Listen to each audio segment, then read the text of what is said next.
Hello students, आज हम online class में कक्षा 9 के द्वितीय पाठ स्वर्ण काका का अध्ययन करते हैं। तो चलिए देखिए। प्रस्तुतो अयम पाठ है श्री पदम शास्त्रिणा विरचितम विश्वकथा शतकम इति कथा संग्रहात् ग्रहीतो अस्ति। प्रस्तुतो अयम पाठ है, प्रस्तुत यह पाठ श्री पदम शास्त्री के द्वारा विरचित यानी लिखित विश्व कथा शतक इति कथा संग्रहात् इति कथा संग्रह से गृहीतो अस्ति यानी लिया गया है। प्रस्तुत यह पाठ श्री पदम शास्त्री के द्वारा लिखित विश्व कथा शतक इस कथा संग्रह से लिया गया है। अत्र विविध राष्ट्रेषु व्याप्तानां शतम लोक कथानां वर्णनं विद्यते। अत्र यानी यहाँ विविध राष्ट्रेषु अनेक राष्ट्रों में व्याप्त शत यानी 100 लोक कथानाम यानी लोक कथाओं का वर्णन विद्यते यानी वर्णन है। यहाँ इस विश्व कथा शतक में अनेक राष्ट्रों में व्याप्त 100 लोक कथाओं का वर्णन है। ऐसा कथा वर्म म्यांमार देशस्य श्रेष्ठा लोक कथा अस्ति। यह कथा म्यांमार देश की श्रेष्ठ लोक कथा है। अस्याम कथायां लोभस्य दुष्परिणाम है तथा च त्यागस्य सुपरिणाम है स्वर्ण पक्ष काक माध्यमेन वर्णितो अस्ति। इस कथा में लोभ के दुष्परिणाम तथा त्याग करने के बाद उसके सुपरिणाम यानी अच्छे परिणाम का स्वर्ण पक्ष काक माध्यमेन सोने के पंख वाले कौवे के माध्यम से वर्णितो अस्ति यानी वर्णन किया गया है। इस कथा में लोभ के दुष्परिणाम और उसके त्यागने के बाद में उसके अच्छे परिणामों का सोने के पंख से युक्त कौवे के माध्यम से वर्णितो अस्ति यानी वर्णन किया गया है। तो देखिए, ये जो चैप्टर है, ये जो लेसन पार्ट है, यह पदम शास्त्री के द्वारा लिखित है। विश्व कथा शतक नामक कथा संग्रह से लिया गया है। इस चैप्टर में सोने के पंख से युक्त कौवे के माध्यम से लोभ के दुष्परिणाम और उसके त्यागने के बाद में उसके सुपरिणामों का वर्णन किया गया है। इसमें शिक्षा दी गई है कि मनुष्य को लोभ नहीं करना चाहिए। लोभ के दुष्परिणाम ही प्राप्त होते हैं और लोभ को त्यागने के बाद में उसके अच्छे परिणाम ही प्राप्त होते हैं। तो देखिए अब आगे। पुरा कस्मिंश्चित् ग्रामे एका निर्धना वृद्धा स्त्री ने वसत। पुरा यानी प्राचीन, कस्मिंश्चित् यानी किसी, ग्रामे यानी गांव में, एका यानी एक, निर्धना यानी गरीब, वृद्ध यानी वृद्ध स्त्री ने वसत यानी रहती थी। प्राचीन समय में किसी गांव में एक वृद्ध स्त्री रहती थी। तस्या च एका दुहिता विनम्रा मनोहरा चासी। तस्या च और उसके, एका यानी एक, दुहिता यानी पुत्री, विनम्र और मनोहर, आसित यानी थी, और उसके एक विनम्र और मनोहर पुत्री थी। एकदा माता स्थाल्याम तंडुला निक्षिप्य पुत्रीम आदिशत। एकदा यानी एक बार माता ने स्थाल्याम यानी थाली में तंडुलान यानी चावलों को निक्षिप्य यानी रख करके पुत्रीम आदिशत पुत्री को आदेश दिया। एक बार माता ने थाली में चावलों को रख करके पुत्री को आदेश दिया। सूर्य तपे तंडुलान खगेभ्यो रक्ष। सूर्य तपे, सूर्य की धूप में, तंडुलान यानी चावलों की, खगेभ्य यानी पक्षियों से, रक्ष यानी रक्षा करो। एक बार माता ने थाली में चावलों को रख करके पुत्री को आदेश दिया कि सूर्य तपे यानी सूर्य की धूप में, तंडुलान यानी चावलों की, खगेभ्यो रक्ष पक्षियों से रक्षा करो। किंचित कालादनंतरम एको विचित्र काकः समुदीय तस्या समीपम अगच्छत्। किंचित यानी कुछ, कालानंतरम समय के बाद में, कुछ समय के बाद में, एको विचित्र काकः एक विचित्र कौवा, समुदीय यानी उड़ करके, तस्या समीपम अगच्छत् उसके पास में आया। कुछ समय बाद में एक विचित्र कौवा उड़ करके उसके समीप या उसके पास में आया।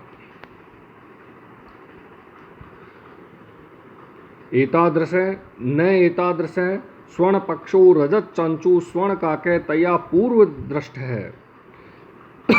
एतादृश है इस प्रकार का स्वर्ण पक्षो सोने के पंख वाला, रजत चंचू, चांदी की चोंच वाला। रजत का अर्थ होता है चांदी, चंचू यानी चोंच। तो इस एतादृश है, इस प्रकार के स्वर्ण पक्ष है, सोने के पंख वाला, रजत चंचू, चांदी की चोंच वाला। स्वर्ण काक है, सोने से युक्त कौवा, तया यानी उसके द्वारा, पूर्व यानी पहले, न दृष्टय नहीं देखा गया। इस प्रकार के सोने के पंख और चांदी की चोंच वाला सोने का कौवा उसके द्वारा पहले कभी नहीं देखा गया। तम तंडुलान खादंतम हसंतश्च विलोक्य बालिका रोदितुम आरब्धा। तम यानी उसको, तम यानी उन, तंडुलान यानी चावलों को, खादंतम यानी खाता हुआ, हसंतश्च और हंसते हुए को, विलोक्य यानी देख करके, बालिका ने, रोदितुम यानी रोना, आरब्धा यानी प्रारंभ कर दिया। उन चावलों के दानों को खाता हुआ और हंसता हुआ देख करके बालिका ने रोना प्रारंभ कर दिया। तम निवार्यंती सा प्रार्थयत, तम निवार्यंती उसको रोकती हुई, सा प्रार्थयत उसने प्रार्थना की, उस कौवे को रोकती हुई उसने कौवे से प्रार्थना की। तंडुलान माँ बक्ष, चावलों को मत खाओ, माँ यानी मत, बक्ष यानी खाओ, चावलों को मत खाओ। मदीय माता अतीव निर्धन वर्तते, मदीय यानी मेरी, माता अतीव यानी अत्यधिक, निर्धन यानी गरीब, वर्तते यानी है, मेरी माता अत्यधिक गरीब है। स्वर्ण पक्ष काक प्रवाच, माँ सुच, स्वर्ण पक्ष सोने के पंख से युक्त, काका यानी कौवे ने, प्रवाच यानी कहा, सोने के पंख से युक्त कौवे ने कहा, माँ सुच चिंता मत करो, माँ यानी मत, सुच यानी चिंता, चिंता मत करो। सूर्योदयात प्राग ग्रामाद वही पीपल वृक्षम अनु तव्य आगंतव्यम। सूर्योदयात, सूर्योदय से प्राग यानी पूर्व, सूर्योदय से पूर्व, ग्रामाद वहीं गांव से बाहर, पीपल वृक्षम अनु पीपल के वृक्ष के नीचे, तव्य यानी तुम, आगंतव्यम यानी आ जाना। कौवे ने कहा कि चिंता मत करो, सूर्योदय से पूर्व गांव के बाहर पीपल के वृक्ष के नीचे, तव्य आगंतव्य तुम आ जाना या तुम्हें आ जाना चाहिए। अहम तुभ्यम तंडुल मूल्यम दास्यामी, अहम यानी मैं, तुभ्यम यानी तुमको, तंडुल मूल्यम चावलों का मूल्य, दास्यामी यानी दे दूंगा, मैं तुम्हें चावलों का मूल्य दे दूंगा। प्रहर्षिता बालिका निद्राम अपि न लेभे, प्रहर्षिता यानी प्रसन्नचित बालिका ने, निद्राम अपि न लेभे निद्रा को भी, नींद को भी प्राप्त नहीं किया। प्रसन्नचित बालिका ने नींद भी प्राप्त नहीं की। आगे देखिए, सूर्योदयात पूर्व में सा तत्र उपस्थिता, सूर्योदयात सूर्य उदय होने से पूर्व में, पूर्व ही, सा यानी वह, तत्र उपस्थिता वहाँ उपस्थित हो गई। सूर्योदय से पूर्व ही वह बालिका तत्र उपस्थिता वहाँ उपस्थित हो गई। वृक्षोपरि विलोक्य सा च आश्चर्यचकिता संजाता, वृक्षस्य ऊपरी वृक्ष के ऊपर, विलोक्य यानी देख करके, सा यानी वह, आश्चर्यचकिता संजाता आश्चर्यचकित हो गई। वृक्ष के ऊपर देख करके वह आश्चर्यचकित हो गई। यत तत्र स्वर्णमय प्रसादो वर्तते, यत्र की, तत्र यानी वहाँ, स्वर्ण में सोने से युक्त, प्रसादो यानी महल, वर्तते यानी है, कि वहाँ सोने से युक्त महल है। वृक्ष के ऊपर विलोक्य यानी देख करके वह बालिका आश्चर्यचकित हो गई कि तत्र स्वर्णमय प्रसादो वर्तते, कि वहाँ वृक्ष के ऊपर सोने से युक्त महल है।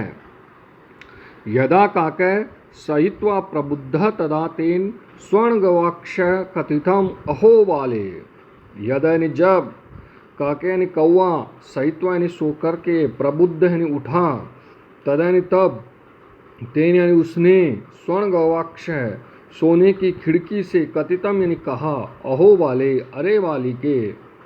जब कौवा सोकर के उठा तो उसने सोने की खिड़की से कहा कि अहो वाले अरे वाली के, त्वम आगता तुम आ गई, अरे वाली के तुम आ गई। तिष्ठ यानी ठहरो, त्वय कृते तुम तिष्ठ यानी ठहरो, अहम त्वय कृते सोपानम अवतारयामि, अहम यानी मैं, त्वय कृते तुम्हारे लिए, सोपानम यानी सिद्धि, अवतारयामि यानी उतारता हूँ। और ये बालिके त्वम आगता तुम आ गई, तो तिष्ठ यानी ठहरो, अहम त्वय कृते मैं तुम्हारे लिए, सोपानम अवतारयामि सिद्धि उतारता हूँ। तत्कथ्य स्वर्णमयम रजतमयम ताम्रमयम वा, तत्कथ्य तो कहो, स्वर्णमयम सोने की, रजत चांदी की, या ताम्रमयम या तांबे की। तो कहो स्वर्णमयम यानी सोने से युक्त, रजतमयम यानी चांदी से युक्त, या ताम्रमयम या तांबे से युक्त। कहने का अर्थ है उसने कहा कि मैं तुम्हारे लिए सिद्धि उतारता हूँ, तो वह पूछ रहा है कि सोने की सिद्धि उतारूँ, चांदी की उतारूँ, या तांबे की सिद्धि उतारूँ। कन्या अवदत, कन्या ने कहा, अहम निर्धन मातु दुहिता अस्मि, मैं गरीब माँ की पुत्री हूँ। कन्या ने कहा मैं गरीब माँ की पुत्री हूँ, ताम्र सोपानेव आगमिष्यामि, तांबे की सिद्धि से ही आ जाऊँगी। मैं गरीब माँ की पुत्री हूँ, ताम्र सोपानेव आगमिष्यामि, तांबे की सिद्धि से ही आ जाऊँगी। परम स्वर्ण सोपानेन वा स्वर्ण भवनम आरोहत, परम यानी परंतु, स्वर्ण सोपानेन सोने की सिद्धि से, सा यानी वह, स्वर्ण भवनम सोने के महल में, आरोहत यानी पहुँची, परंतु सोने की सिद्धि के द्वारा वह स्वर्ण महल को पहुँची। इससे आगे अगले वीडियो में है